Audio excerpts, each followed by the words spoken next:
Bonjour, la Direction générale des impôts vise à améliorer ses services pour que les sociétés puissent jouir de plus de facilité dans les opérations fiscales. C'est d'ailleurs l'objectif de la plateforme IH.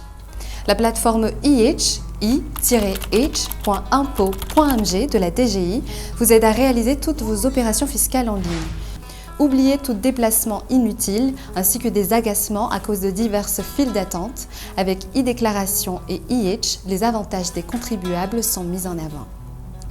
Sécurisation des recettes fiscales, automatisation de la prise en charge des ordres de paiement et réduction de la saisie manuelle, amélioration de la performance de recouvrement des recettes fiscales, comptabilisation des recettes fiscales fiables, amélioration de l'image d'administration fiscale, réduction de l'affluence dans les bureaux fiscaux lors des échéances et limitation du risque d'erreur et réduction des travaux manuels de saisie. Commencez à vous souscrire sur e-déclaration, adhérez à la plateforme IH, obtenez le numéro IH, désignez les signatures qui peuvent gérer votre compte IH, suivez toutes les indications pour paramétrer votre compte IH et votre société fait partie des sociétés connectées qui bénéficient des services de la plateforme IH de la DGI. Après avoir déclaré l'existence de votre société, l'e-payment va vous aider à faire vos opérations fiscales en ligne et à s'informer des impôts à payer à tout moment et n'importe où. Avec votre accord, en tant que premier responsable de la société, votre banque travaille avec vous et la plateforme e-payment accomplit les opérations requises. Parlons d'abord de e-déclaration. Tapez i-h.impôt.mg et entrez dans la plateforme. Dès que vous avez réussi à accéder sur la page web de IH, deux actions vous sont requises. Commencez d'abord à télécharger le modèle de l'autorisation du mandataire social. Cliquez sur « Autorisation du mandataire social » qui est mise en évidence en vert. Et un fichier PDF apparaît que vous devez télécharger et ensuite imprimer. Après avoir imprimé le modèle de l'autorisation du mandataire social, le premier responsable ou le représentant légal de la société n'a plus qu'à remplir les informations requises. Dans cette étape, le représentant légal peut désigner une autre personne pour être l'administrateur du compte en ligne IH de la société. Dans ce cas, le représentant légal de la société a à cocher la seconde case et suit les indications à remplir. Une fois cette partie achevée, le premier responsable de société envoie la fiche par mail où il peut également remettre en main propre cette fiche auprès du service gestionnaire. Il est très important de signer et de mettre un cachet sur la partie indiquée de cette fiche. La société en question va par la suite acquérir son numéro IH, avec lequel son représentant légal va pouvoir poursuivre l'adhésion. Il faut d'abord revenir à la première page du portail IH où il a téléchargé le modèle d'autorisation du mandataire social. Remplir la partie droite de la page par le numéro d'identification fiscale ou NIF de la société et en dessous le numéro IH fourni par le service gestionnaire. Toutes les informations sur la société y apparaissent et le représentant légal de la société n'a plus qu'à cliquer sur la case « Activer mon compte en ligne ».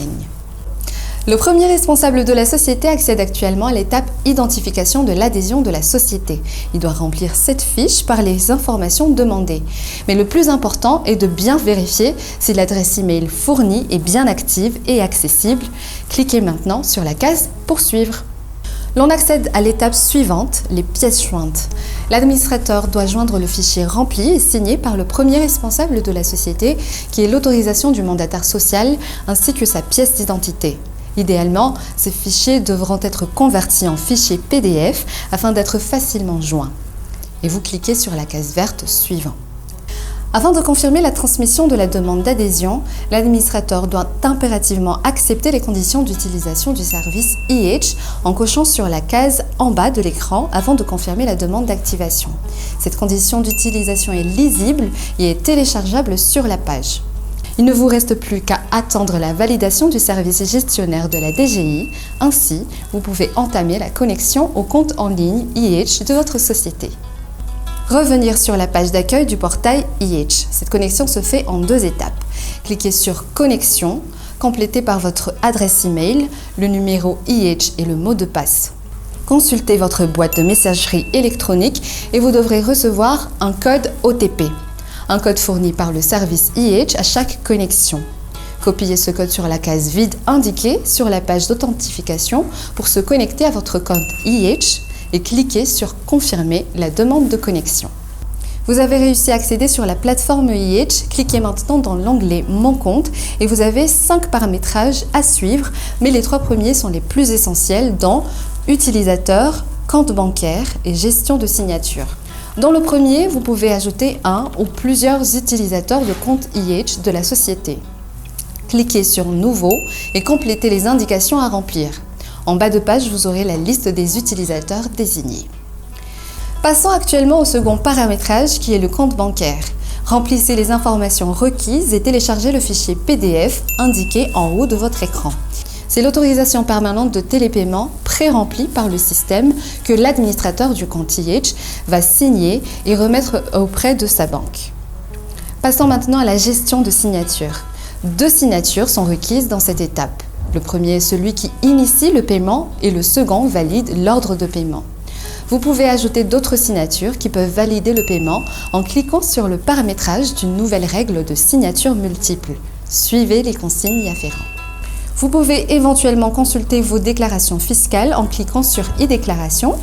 Toutes les informations que vous aurez besoin y sont affichées. 2 types de déclarations sont disponibles, l'une qui ne requiert aucune annexe et l'autre demande de joindre l'annexe. Par exemple, la taxe sur la valeur ajoutée réclame de joindre l'annexe. Sélectionnez la TVA du mois d'avril 2021 et cliquez sur « Démarrer ». L'on vous indique que vous êtes bien sur la plateforme Télédéclaration où vous avez à suivre 6 étapes. Dans la partie pièces jointes, vous avez un canevas en fichier Excel qu'il faut télécharger et compléter. À noter que les parties qui sont marquées avec des astérisques doivent impérativement être complétées. Une fois le canevas complété, vous pouvez générer le fichier XML dans le dossier. La plateforme vous notifie la réussite de votre action. Cliquez sur OK. Vous poursuivez par la suite par importer le fichier que vous venez de générer dans votre document. On vous notifie également la réussite de l'importation du fichier. La prochaine étape vous démontre les détails des annexes et finalisez par l'ultime étape, la validation et la confirmation de la déclaration. Voilà, votre société a pu adhérer à la plateforme IH de la DGI. Vous pouvez maintenant bénéficier du service e-déclaration et créer votre compte e-payment.